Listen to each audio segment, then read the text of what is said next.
उमा, क्या हुआ?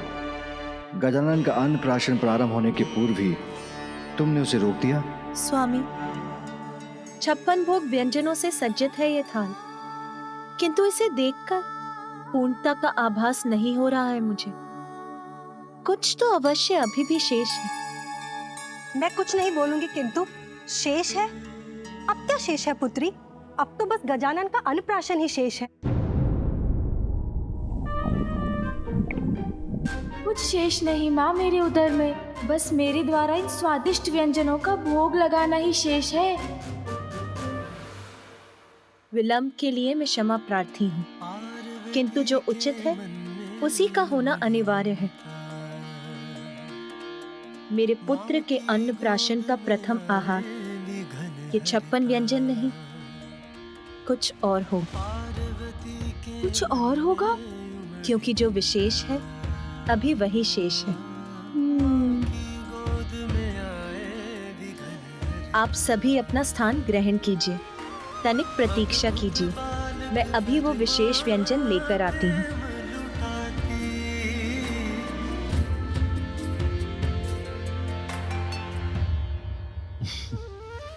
पुत्र गजानन, प्रतीक्षा तो तुम्हें भी करनी होगी, और प्रतीक्षा का फल सदैव मीठा होता है।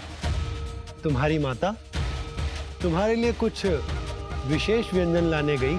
हाँ मामा जी, कठिन तो है, किंतु मैं प्रतीक्षा कर लूंगा। सुना भैया, माँ मेरे लिए कुछ विशेष लेकर आ रही है।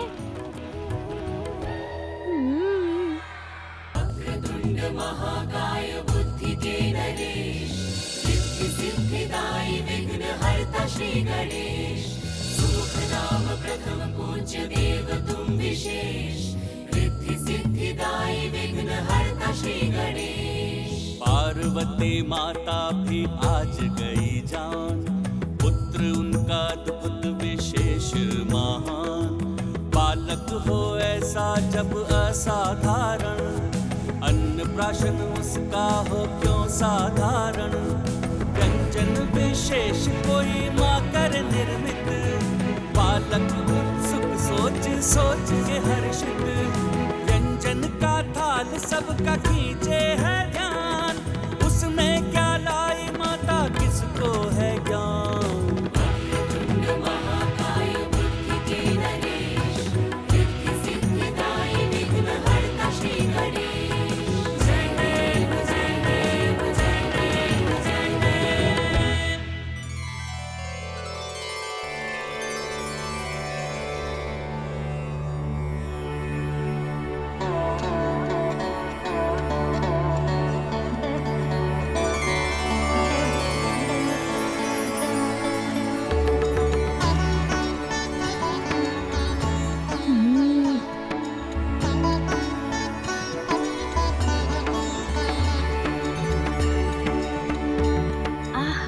कितना सुंदर है ये, अवश्य बहुत स्वादिष्ट भी होगा।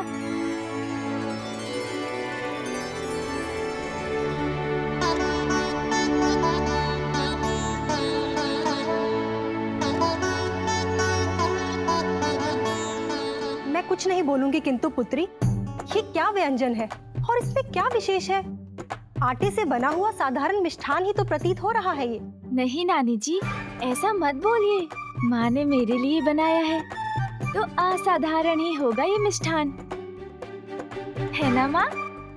वैसे इसको बोलते क्या है माँ? मोदक। मोदक?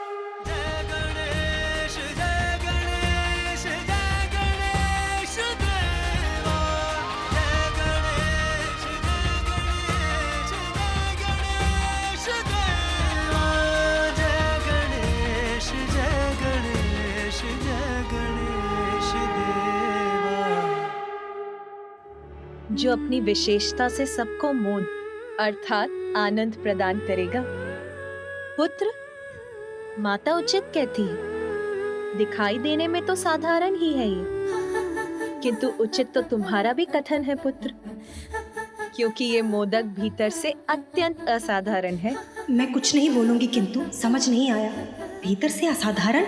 जैसे तुम हो, जैसा मैं तुम्हें बनाना चाहती हूँ वैसा ही है ये मोदक। आप मुझे मोदक जैसा बनाना चाहती हैं माँ, किंतु उसे खाए बिना, उसके स्वाद को जाने बिना मैं उसके समान कैसे बन सकता हूँ?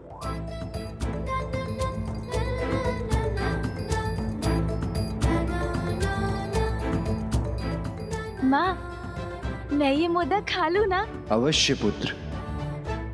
गजानन का अन्नप्राशन मोदक से ही प्रारंभ होगा।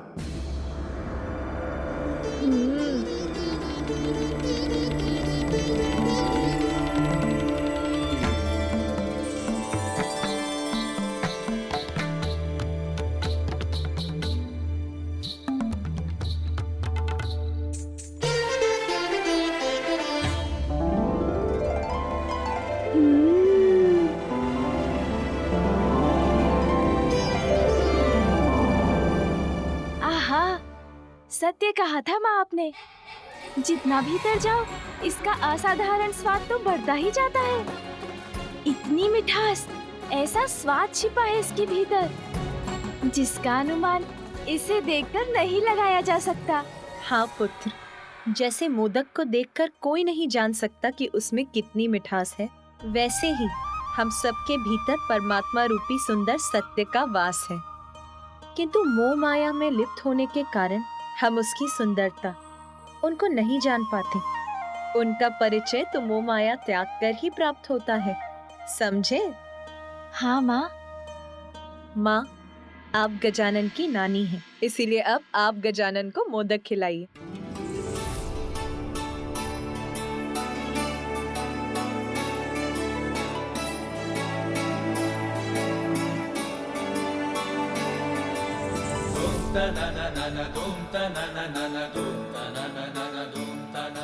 आनंद आ गया माँ, बहुत स्वादिष्ट है मोदक।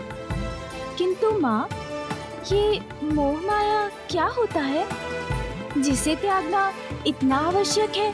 हाँ माँ, और इस मोह माया से छुटकारा पाने का उपाय भी बताइए ना। हाँ पुत्र, आत्मा परमात्मा का ही तो अंश है। अच्छे कर्म से ही परमात्मा को पाया जा सकता है। यही तो जीवन का परम उद्देश्य है। किंतु सांसारिक सुखों की लालसा, निज स्वार्थ और इच्छाओं के माया जाल से भ्रमित होकर सभी जीव उन परमात्मा को ही भुला बैठे हैं। तो फिर इस परम उद्देश्य को प्राप्त करने के लिए हमें क्या करना चाहिए माँ? पुत्र, सत्य की साधना, माया को भेदने वालों की समस्त शक्तियाँ और कुंडलिनियाँ जागृत हो उठती हैं और उन्हें अपने भीतर बसी परमात्मा की शक्ति और उनकी सुंदरता से परिचय कराती हैं। वैसे ही पुत्र, जैसे मोदक के भीतर का स्वाद लेने पर ही इसकी वास्तविक मिठास का आनंद प्राप्त होता है,